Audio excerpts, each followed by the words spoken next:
हमारे रीड के अंदर 5 सब्जेक्ट है, उसमें से आप साइकोलॉजी को छोड़ दीजिए, 30 मार्क्स के हो गए वो, ठीक है। पर उसके बाद में 4 सब्जेक्ट बचते हैं हमारे पास में, और हर 4 सब्जेक्ट में से 30-30 मार्क्स आएंगे, यानी 30 क्वेश्चन आएंगे, उनके 30 ही मार्क्स होंगे। उनमें से जो 15 जो मार्क्स होंगे वो किसके होंगे? शिक्षण विधियों के मार्क्स होंगे, टीचिंग मेथड के मार्क्स हैं। तो आप 15 × 4 करके देखिए कितने मार्क्स आते हैं। 60 आ गए। तो 60 जो नंबर है वो आपके कहीं भी नहीं जाने चाहिए। तो 60 जो नंबर है ये आपको कन्फर्मली इसकी तैयारी अच्छे से करनी है। तो 60 नंबर ये हो गए। उसके बाद में मैं ये बोलूँगी कि जो हमारे 5 सब्जेक्ट हैं इनके अंदर 15-15 मार्क्स वो हो गए, और साइकोलॉजी का तो पूरा ही 30 हो गया। पर फिर भी मैं यही कहूँगी इन 5 सब्जेक्ट में से आप अगर 5 क्वेश्चन बहुत ईजी आएंगे, क्योंकि लेवल ऐसा ही रखा जाएगा, मॉडरेट कुछ इजी आएगा, मीडियम मॉडरेट आएगा या हार्ड आएगा, इस तरीके से पेपर का लेवल होगा। पर उसमें भी 5-5 क्वेश्चन अगर आप सभी के मान के चलते हैं आसान होंगे, तो 5 × 5 25 हो चुका है। तो आप ये देखिए 60 मार्क्स तो मैंने आपको शिक्षण वीडियो के बताए हैं जो आप ला सकते हैं, जिसमें आपको पढ़ना है, थ्योरी है और प्रैक्टिस करनी है उनकी, अदरवाइज़ कुछ नहीं होगा। तो 60 हो गए। 60 में आप 25 अगर जोड़ते हैं तो कितने मार्क्स होते हैं? 85 मार्क्स हो जाते हैं यहाँ पर।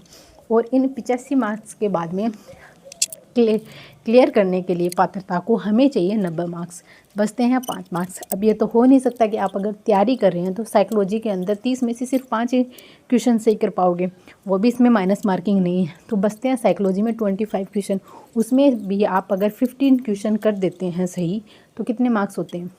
85 और 15, काउंट कीजिए इसको, 105 नंबर बन जाते हैं, जिसमें आपका बहुत आराम से रीड क्लियर हो जाता है। उसके बाद में भी हिंदी एक ऐसा सब्जेक्ट है जिसमें से मैंने सिर्फ 5 क्वेश्चन बताएं कि आप 15 में से व्याकरण के 5 क्वेश्चन कर लोगे, पर इसमें भी आप मैक्सिमम जा सकते हैं 15 में से 12-13 तक मैक्सिमम जा सकते हैं। 15 के 15 भी सही हो सकते हैं, पर अगर मैं एवरेज बताती हूँ तो 12-13 तक हम जा सकते हैं। तो आप काउंट कर सकते हैं 6-7 नंबर और भी एक्स्ट्रा, ठीक है। 6-7 नंबर और भी आप बढ़ा लेंगे। तो मैं ये कहना चाह रही हूँ कि आप घबराओ मत, अभी मटेरियल आपके पास जो भी है वो कलेक्ट कर लो, अच्छा मटेरियल, अच्छी बुक, और उसके बाद में आप पढ़ना शुरू कीजिए। तो शिक्षण विधि तो आपको पढ़नी है, उनको तो आपको छोड़ना ही नहीं है। उसके बाद जो मैटर बचता है, जो टॉपिक बचता है, जो हार्ड लगता है, उसको 1 या 2 बार पढ़ने की कोशिश कीजिए। अगर वो समझ में आता है तो ठीक है, अगर नहीं आता है तो फिर आप उसे छोड़ दीजिए। उसके बाद में बात करते हैं लैंग्वेज की। दोनों लैंग्वेज के अंदर भी ऐसे ही हैं, वो 15-15 मार्क्स के, जिसमें मैंने 5-5 नंबर जोड़ लिए हैं। उसमें भी आप मैक्सिमम दोनों ही लैंग्वेज बहुत इजीली हो सकती है। सेकंड लैंग्वेज आप जो भी लेना चाहो, जो भी आपको सही लगती हैं, पर उसमें भी आप एवरेज अपना कोशिश कीजिए 10-15 में से भी 10-12-11 तक जाने की, तो वो हो जाएगा। धीरे धीरे जैसे हम पढ़ने की शुरुआत करते हैं, धीरे धीरे हम पढ़ना स्टार्ट कर देते हैं, उसके बाद में आगे बढ़ते हैं तो हो जाता है, हम कवर कर लेते हैं उस सब्जेक्ट की। और कभी कभी क्या होती है, प्रैक्टिस हमें और हमारा इम्प्रूवमेंट कर देती है। जो हम नहीं पढ़ते हैं वो भी कुछ क्वेश्चन ऐसे आ जाते हैं। तो प्रैक्टिस ज़रूर करना। प्रैक्टिस के लिए आप ऑफलाइन बुक लेके आ सकते हो, और अगर बुक नहीं लेना चाहते हो तो ऑनलाइन प्रैक्टिस कर लेना, किसी भी ऐप से, किसी भी कोचिंग की जो टेस्ट सीरीज़ है वो ज्वाइन कर लेना। क्योंकि मैं यही कहूँगी कि आप अगर पढ़ रहे हो तो साथ में रोज़ एक टेस्ट भी देना, ओवरऑल पेपर का देना। और अगर ओवरऑल पेपर का आप नहीं देते हो तो आपने जो अभी सब्जेक्ट मान लो आप 2 या 3 लेके साथ में चल रहे हो तो उनका ज़रूर देना, ताकि आपको भी पता चले कि आप इसमें कितना कर पा रहे हो, कितना हो पा रहा है। और जो सब्जेक्ट आपको ईजी लगता है, जो आपका हो चुका है, मतलब आप ये सोच रहे हो नहीं ये मैं कर लूँ, हो जाएगा मुझसे अभी, तो उसके टेस्ट उसको पढ़ो मत, पर उसके टेस्ट जरूर देना। जैसे हिंदी एक ऐसा सब्जेक्ट है, आप अगर वो नहीं चाहते कि मैं इसको एग्ज़ाम टाइम में 10 या 15 दिनों में कर लूँगी या कर लूँगा, तो आप अभी से उसके टेस्ट ज़रूर दे देना, ताकि वो आपका थोड़ा माइंड चेंज भी हो जाएगा जो सब्जेक्ट्स आप पढ़ रहे हैं, और वो माइंड के लिए कोई एक्टिविटी भी हो जाएगी जो अदर होगी हमारे दिन से। तो इस तरीके से आप कर सकते हो। साइकोलॉजी के अंदर देखिए, अधिगम प्याजे हो गया, इंस्टीट्यूशन आते हैं, तो अधिगम तो आपको पढ़ना ही है, प्याजे आपको पढ़ना है, व्यक्तित्व से रिलेटेड भी पर्सन आता है, समायोजन से रिलेटेड भी क्वेश्चन आएगा ही आएगा। तो ऐसे कुछ हैं 7-8 मार्क्स ऐसे होंगे जो आप कर ही लोगे। साइकोलॉजी में भी, साइकोलॉजी पूरी 30 नंबर की आती है, तो उसमें भी आप कोशिश करना 20-25 तक मतलब हो जाए। देखो पेपर का लेवल बताता है और पेपर कैसा आता है, ठीक है। पर मैं यही कहूँगी, अगर आप अभी मतलब जो भी टेस्ट सीरीज दे रहे हो उनमें कोशिश करना अपने जो डाउट्स हैं वो नोट डाउन करना, क्लियर करना, जो भी चीज़ें पढ़ ली उनको रिवाइज करते रहना और घबराना मत, क्योंकि अब जो बात आ चुकी है इसका नोटिफिकेशन आएगा मिड नवंबर तक, तो आप घबराना मत। मैं यही कहूँगी जिनका पहली बार है उनको तो ज़रूर यही सलाह दूँगी कि वो बिल्कुल मत घबराना। जिन्होंने दे दिया है, जिनका हो चुका है क्लियर, या जो एक बार हो चुका है वापस दे रहे हैं, तो मैं उनको करने के लिए कोई ज़रूरत नहीं है, उनके पास अपना एक्सपीरियंस खुद है।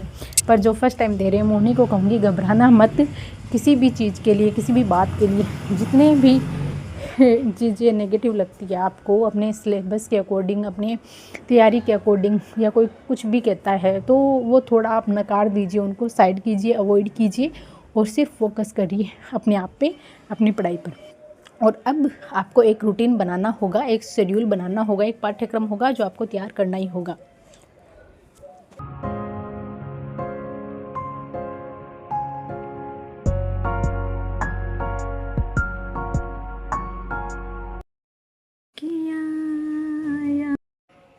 कैसे सो रहा है मोटू, 2 छोटे छोटे पॉट में एडजस्ट हो रहा है बेचारा। ओ ले ले ले ले।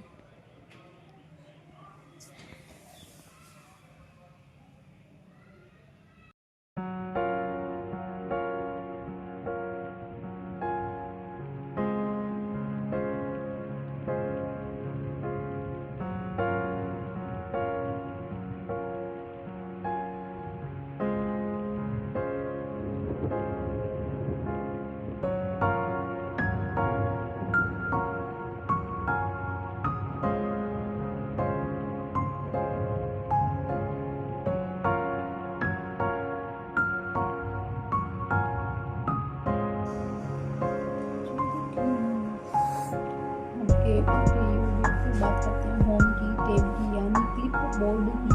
देखो क्लिप बोर्ड जो साइड वाला होता है, क्लिप बोर्ड ग्रुप होता है। Clipboard group Microsoft Excel में कट एवं कॉपी किए गए डॉक्यूमेंट।